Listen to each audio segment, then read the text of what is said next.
ऊपर ये सारी पॉलिसी लाते रहे। उसी तरह मोदी जी भी अपना कैंपेन करते रहे और उसी दौर में 5 हवाई अड्डों को बेच दिया और ये हमारा एजुकेशन बेच रहा है। ऐसे दौर में जब इलेक्शन हो रहा है तो इन लोगों को एक्सपोज करने की जरूरत है।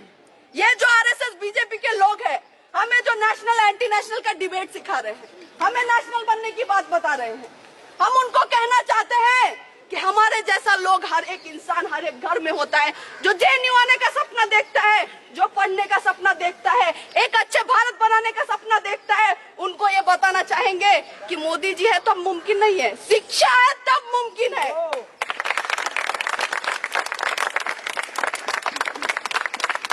शिक्षा है तब समानता है, शिक्षा है तब सम्मान है, शिक्षा है तब विकास है। ये सारी चीजें उनको समझानी पड़ेंगी। आपको लग रहा है कि बिना एजुकेशन का डेवलपमेंट हो सकता है? नहीं हो सकता है। आपको लगता है कि नौकरी पकौड़े तलना, आपके लिए साइबर सेल में काम करना ये नौकरी है, तो हम नहीं मानते इसको नौकरी। नौकरी वही होती है जो ऐसा प्रोडक्शन हमें कराए ताकि इस देश को आगे लेके जाए, ना कि हिंदू मुसलमान में लड़ाए।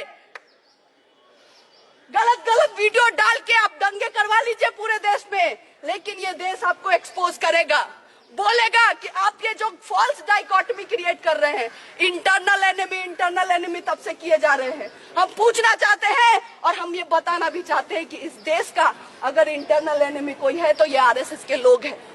और ये आज से नहीं, स्वतंत्रता के टाइम से है। ये लोग, जब हमारे देश में लोग मर रहे थे, अपने जान दे रहे थे आजादी के लिए, तब ये सावरकर का फोटो इधर लगा है।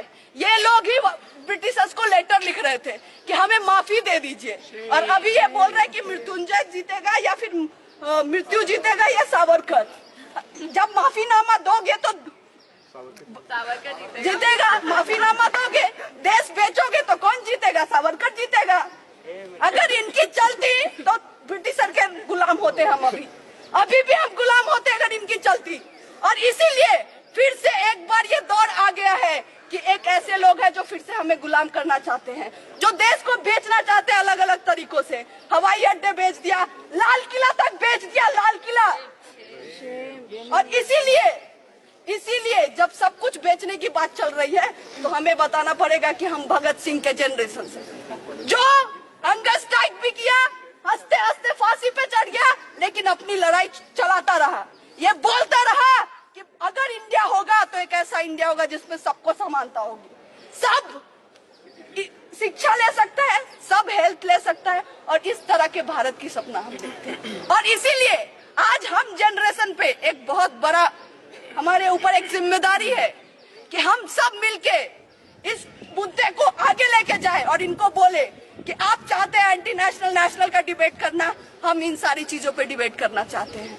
हम पूछना चाहते हैं कि हमारी नौकरी कहाँ है, आप बताइए, हमारा एजुकेशन कहाँ है, आपने कितने हॉस्पिटल्स खोले हैं, कितने नए यूनिवर्सिटीज खोले, ये सारी चीजें आप बताइए, वरना आपको ये देश का जनता उखाड़ फेंकेगा। ये हम उनको बताना चाहते हैं। और इसी के साथ ये बोलते हुए यहाँ पे इस वाइस चांसलर का पुतला हम दहन करेंगे, उसको जलाएंगे, क्योंकि वो रिप्रेजेंट करता है इस कैंपस में उस सोच को। और उसके साथ साथ इस जो आंदोलन को, यहाँ से जो आग जलेगी, उसको हम आगे लेके जाएंगे।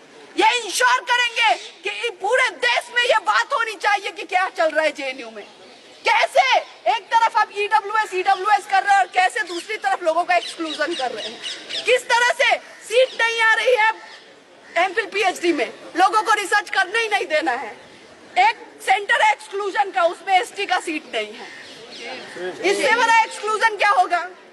आप डेप्रीवेशन पॉइंट्स, जिसके लिए जेएनयू जाना जाता है, वहां पे डेप्रीवेशन पॉइंट्स खत्म कर रहे हैं। बीए लैटरल एंट्री, जिसमें बीए फर्स्ट ईयर में इंग्लिश में पूछते हैं, जो नहीं आ पाते हैं वो बीए सेकेंड ईयर में देते हैं, उनको वो बंद कर रहे हैं। और तब कर रहे हैं जब पूरा एसएल बोल रहा है कि हमें बीए लैटरल एंट्री का एग्जाम चाहिए। ऐसे दौर में जब ये सारी चीजें कर रहे हैं तो हमें ये समझना पड़ेगा कि हमारा जो एनिमी है उसको अब उखाड़ फेंकना है हमें।